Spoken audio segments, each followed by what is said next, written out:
예, 금요일 묵상의 시간입니다. 영적인 게으름과 핑계는 조금 살만해지면 나타나는 교만의 열매다. 영적인 게으름과 핑계는 조금 살만해지면 나타나는 교만의 열매다. 자, 이런 제목으로 이번 주간 마지막 묵상 함께 나누겠습니다. 자, 이번 주간 우리는 성경의 총론적인 부분과 또 구약 성경의 총론적인 부분을 나누었습니다. 더 나아가서 성경의 핵심이 되는 이 모세오경의 구성에 대해서도 우리가 살펴봤죠.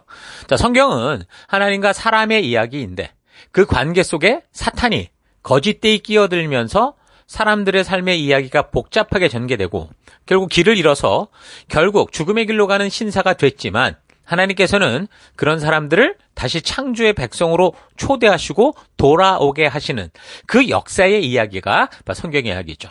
자, 그래서 성경은 하나의 이야기가 흘러가는 역사 스토리인데 이런 역사가 흘러가게 되는 그 이유와 시작을 알리는 부분인 이 토라가 모세오경이 성경을 이해하는 아주 굉장히 중요한 핵심이라고 했습니다.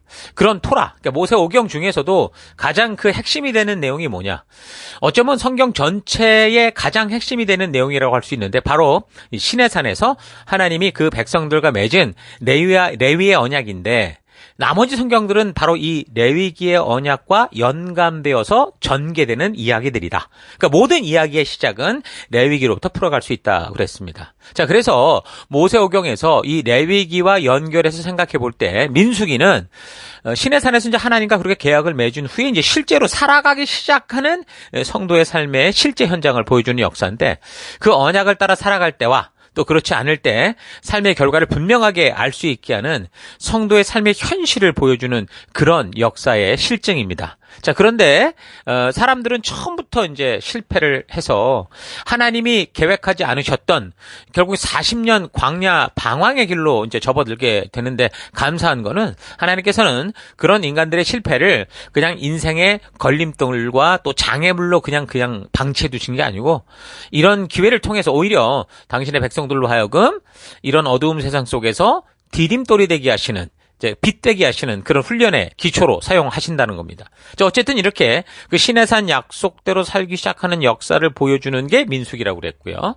그리고 신명기는 이제 출애굽 1세대가 광야 훈련 중에 다 죽죠. 그리고 광야 여정에서 태어나거나 또는 언약을 맺을 당시, 시내산 언약을 맺을 당시 20세 미만의 그 자녀들이 이제 자라서 새로운 세대를 이루게 됐는데 모세가 바로 이런 백성들을 데리고 가나안 건너편 요단 동편이 모압 평지에서 그 백성들에게 다시 이제 시내산에서 맺었던 하나님과의 그 언약, 이 레위기의 언약을 본문으로 해서 또 거기에 더불어서 40년 광야에서의 실제 삶의 경험까지 보태서 더 실감나고 아주 간략하고 강력하게 하나님의 백성답게 어떻게 살아야 된다라고 하는 이 레위기를 주신 하나님의 뜻을 전하는 하나님의 마음을 알게 하는 모세의 설교. 그게 이제 신명기라고 했습니다. 자, 그리고 출애굽기는 레위기라는 언약, 그 시내산 언약을 맺기까지 무엇 때문에 어떤 과정을 거쳐서 어떤 목적과 어떤 정신으로 이런 언약을 맺게 되었는지 그 장면까지 아주 자세하게 묘사하는 역사적 과정, 출애굽, 애굽으로부터의 이제 그 시내산의 그 여정까지 보여주는 책이 이제 출애굽기라고 했습니다. 자, 그럼 창세기 한두 권이 남았는데 이 창세기는 뭐라고 그랬습니까? 한마디로 우리와 지금 그 시내산에서 언약을 맺는 그분이 누구냐라는 것을 소개하는 책이 창세기입니다. 그분은 천지를 창조하신 분이라고 그랬고요. 그래서 인간이 교만해서 선악과를 따먹자 에덴에서 나가기는 하시지만 가죽으로 옷을 해입히시고 보내시는 그런 분이셨고 또 타락한 인간들의 죄가 계속 관영하여 결국에는 아무런 빛을 볼 수 없게 되자 결국은 홍수로서 이 세상을 싹 쓸어 심판하셨던 분이다. 그러나 그렇게 노하시는 중에도 긍휼을 잊지 아니하시고 하나님의 말씀의 가치를 따라 살아가려고 했던 한 사람 노아와 그의 가족 8명의 생명을 보존하셔서 그 노아로 하여금 이제 또 새로운 이 세상의 역사를 시작하게 하신 분이시다. 그리고 노아의 후손들이 이제 생육하고 번성하면서 점점 장성해 갈 때 또다시 하나님을 의심하고 믿지 않음으로 반역을 해서 이 바벨탑을 쌓는 우상 숭배 범죄를 저지를 때 즉각적으로 심판해서 끝낸 게 아니라 긍휼히 여기셔서 사람들의 언어를 혼잡게 하셨고 그래서 저들이 보는 온 열방 이 민족들 그 온 열방 민족으로 흩어보내게 하셨던 그분이시다. 자, 이렇게 하나님이 누구신지를 알게 하는 그 책이 창세기입니다.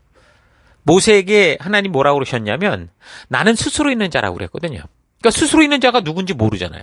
그분을 소개하는 게 바로 이 창세기의 내용입니다. 그래서 하나님 스스로 당신이 누구신지를 계시하여 알게 하는 거. 이 창세기는 이게 굉장히 중요한 거죠.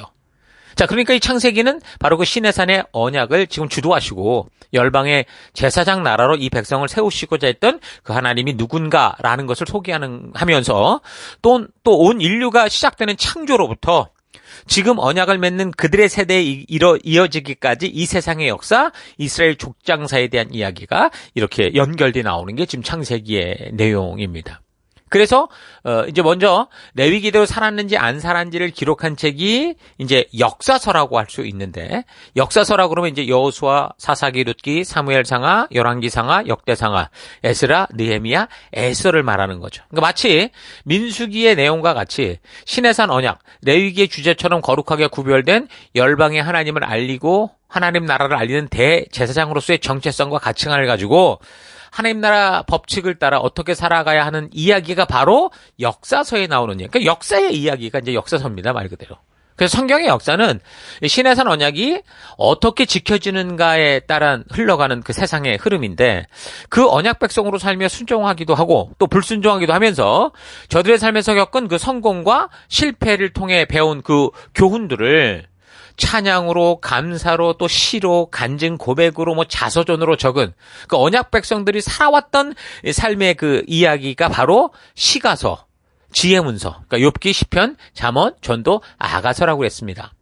그리고 결국 이 백성들이 그 언약을 지키지 않고 하나님 나라의 가치와 하나님 백성으로서 정체성을 잊고 세속을 흉내내며 불순종의 삶을 살게 되는데, 언약의 주관자이신 하나님께서 그런 법대로 그들에게 불로 심판을 내려 끝장낸 것이 아니라 오히려 그런 저들을 불쌍히 여기시고 하나님의 뜻을 다시 알게 하기 위해서 사람을 보내시죠. 그게 바로 예언자, 선지자들을 보내시는데, 보내고 또 보내고 계속 보내심을 받아서 그 자신이 맡은 하나님의 말씀을 선포하고 이 백성들로 하여금 하나님과의 약속으로 돌아오라고 외친 사람들의 그 이야기가 성경에 나오는, 구약에 나오는 예언서, 선지서라고 그랬습니다. 자, 그래서 이렇게 모세오경의 한 권 한 권을 이 기록 목적과 배경을 잘 생각해 보고 계속되는 구약 성경의 구성들을 우리가 이렇게 쭉 살폈는데, 결국 이 시내산 언약의 레위기가 가장 이 성경 역사, 이 세상 역사의 중심에 있는 책이다라는 걸 알 수 있었습니다.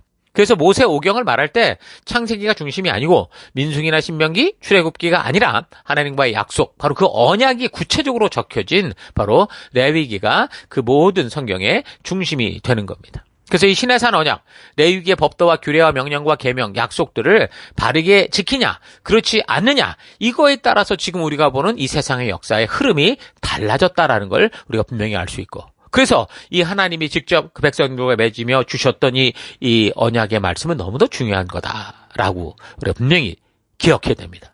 자, 그런데 이 중요한 레위기를 현대인들이 잘 읽지 않죠. 하나님의 진실한 뜻이 그 레위기에 보니까 상징으로, 의식으로 이렇게 표현되다 보니까 거기에 감추어져서 이해하기 힘드니까 포기하기도 합니다. 또한 그 의식과 교훈들이 오늘날에도 행해지지 않잖아요. 이제 그 성취된 것들이 있다 보니 근데 결국은 이제 무관심해지기도 했죠. 더구나 하나님께서 유난히 위로받기를 좋아하는 이 나약한 현대인들로서는, 그러니까 하나님께 그런 위로만 받기 원하는 이 현대인들로서는 레위기에 나타나는 하나님 나라 백성답게 살기 위한 그 분명한 책임이 있거든요. 거룩하게 구별되어 살아야 될 성도의 그 책임과 의무에 대해서 사실 들으면 알 수는 있겠는데 이게 불편한 거죠. 그러니까 자기도 모르게 자꾸 멀리하기 시작한 겁니다. 그래서 자기 만족과 유익을 위해 살고 싶으니까 하나님의 백성답게 살기 위해 이 세상과는 다른 길을 걸으라고 하신 하나님의 명령과 이 법도와 뜻이 싫기 때문에 결국 이 레위기를 멀리하는 그런 이 결과가 나게 된 겁니다. 또한 아브라함의 조카 롯이 소돔과 고모라, 지금의 이제 뉴욕과 시드니, 멜번 같은 이 발달된 도시의 편리와 화려함을 쫓아가듯이 이 세상이 좋으니까 그 성경이 하나님의 뜻대로 구별된 삶을 살아가라 하는 것이 싫은 거죠. 그리고 그 무엇보다 또 믿음으로만 구원받는다고 하는 이 종교개혁의 그 주체, 종교개혁의 주장 결과로 그 믿음과 율법에 대한 오해들이 생긴 겁니다. 그래서 자칫 레위기를 얘기하면 무슨 율법주의 아니냐 하고 의심하면서 오해하는 일들이 발생을 했죠. 여러분, 그러나 레위기의 모든 언약과 약속들도요, 결국은 잘 따져보면 이게 믿음으로 사는 거예요. 믿음이 아니고서는 무의미한 것이다라는 것을 우리가 지난주 매일 묵상을 통해서 아마 계속 반복해서 살폈었는데 분명히 기억할 겁니다. 성경은 구약이나 신약이나 모두 결국엔 믿음에 대해서 얘기하는 거예요. 성경은 처음부터 끝까지 믿음의 얘기를 하고 있어요. 그래서 레위기는 오늘날 예수 안에서 새로 태어난 이 하나님의 성도들이 살아가야 될 그 길이 뭐냐, 그 가치가 뭐냐 하는 그 가치와 길들을 아주 정확하게 보여주고 있는, 그러니까 하나님 백성들께서는 복음서다라고 할 정도로 굉장히 귀중한 책이죠. 요한복음 5장 46절이나 히브리서 8장 5절을 참고해보면 레위기의 언약 안에 하나님 나라와 하나님의 성품과 예수 그리스도의 구속과 성도의 생활 규범이 있다라는 것을 예수님의 시대에도 모두 믿고 있었다라는 걸 분명히 알 수 있습니다. 그러니까 예수님께서도 진리를 검증할 때 뭐가 기준이었냐? 바로 레위기의 말씀을 인용하셨던 겁니다.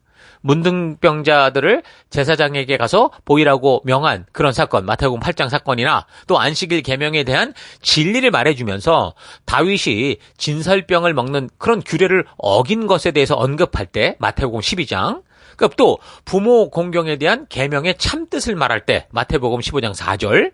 자, 이런 걸 볼 때 분명히 예수님도 레위기의 이 말씀의 기준을 분명하게 언급했습니다. 그리고 지난 2주간 동안 살폈던 본문에서 예수님께서 뭐라 말씀하셨습니까? 바로 이 율법이나 선지자나 폐하러 온 줄로 생각지 말라.